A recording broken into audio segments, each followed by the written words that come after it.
बिस्मिल्लाहिर्रहमानिर्रहीम। अस्सलाम वालेकुम। आज हम बनाएंगे आलू के मज़ेदार से पकोड़े। अगर आपके पास टाइम कम हो और आप झटपट कुछ मज़ेदार सा बनाना चाहती हो तो फिर आलू के ये खस्ता और टेस्टी पकोड़े बना लें। बच्चे बड़े सब बहुत शौक से खाएंगे। ये मज़ेदार से पकोड़े बनाने के लिए आपको बहुत ज़्यादा इंग्रेडिएंट्स की ज़रूरत नहीं है। सिर्फ 1 कप बेसन और 2 आलूओं के साथ आप ये मज़ेदार से पकोड़े बना सकती हैं। कम मेहनत, कम टाइम और कम इंग्रेडिएंट्स में ये इतने मज़े के पकोड़े बनते हैं कि अगर आप एक दफ़ा इनको टेस्ट कर लें तो फिर आप डेली इफ्तार में ऐसे ही पकोड़े बनाना पसंद करेंगी। जितने अच्छे ये देखने में लगते हैं, खाने में उससे भी ज़्यादा मज़ेदार हैं। बाहर से बहुत ज़्यादा खस्ता और क्रिस्पी हैं और अंदर से बहुत ही ज़्यादा सॉफ्ट। ये मज़ेदार पकोड़े बनाने के लिए आपने आलूओं को सर्कल में काट लेना है। ना तो इनकी कटिंग बहुत ज़्यादा मोटी हो और ना ही बहुत ज़्यादा थिन। ये आप चेक कर सकते हैं, इनकी कटिंग इस तरीके से होनी चाहिए। आलूओं के ऊपर बेसन की कोटिंग करने के लिए हम बेसन का बैटर बना लेते हैं। एक बाउल में 1 प्याली के करीब बेसन डाल दें। इसको टेस्टी और चटपटा बनाने के लिए हम कुछ इसमें मसाले शामिल करते हैं। जैसे 1 टीस्पून हम डालेंगे इसमें नमक, ½ टीस्पून हल्दी का शामिल करेंगे, ½ टीस्पून हम कुटी हुई लाल मिर्चों का शामिल करेंगे। ये देखने में बहुत ही ज़्यादा खूबसूरत लगेंगी। अगर आपके पास नहीं तो आप लाल मिर्चों का पाउडर भी शामिल कर सकते हैं। थोड़ा सा साबुत ज़ीरा शामिल कर देंगे। थोड़ा सा चाट मसाला शामिल करेंगे। चाट मसाला नहीं है तो आप गरम मसाला पाउडर भी शामिल कर सकते हैं। इनकी लुक को मज़ीद खूबसूरत बनाने के लिए हम इसमें थोड़ा सा हरा धनिया शामिल करेंगे। बस इतने से ही बेसिक मसाले हमें चाहिए और ये तमाम चीज़ें हर किचन में मौजूद होती हैं। अब हम थोड़ा थोड़ा पानी शामिल करते जाएंगे और इसको मिक्स करते जाएंगे। यकदम सारा पानी ना डालें वरना जो बैटर है वो पतला हो जाएगा।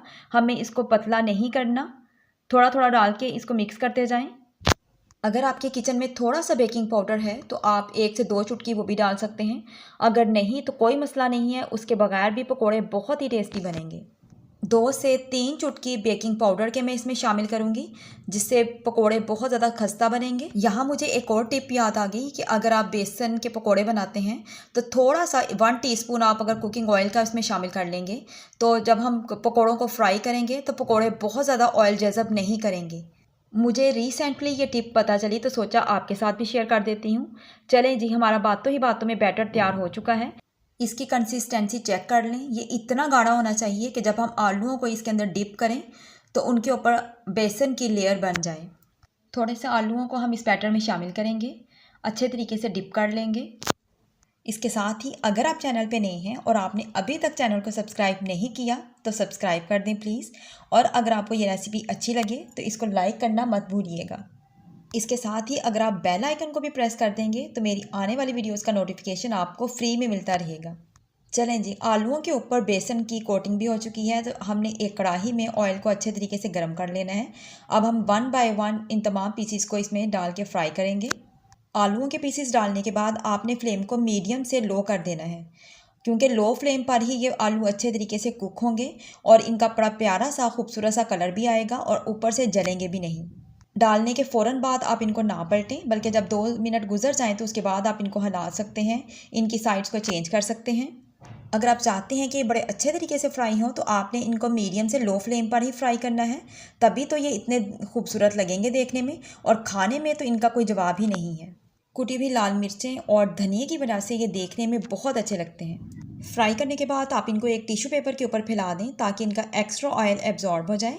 चलें, अब हमने दोबारा से ऑयल को गर्म करना है और उसी तरीके से बाकी के फ्राइज़ भी तैयार कर लेने हैं।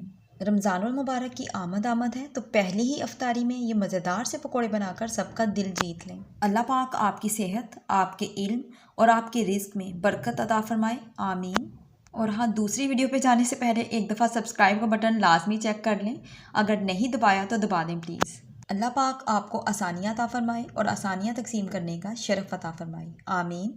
Thanks for watching.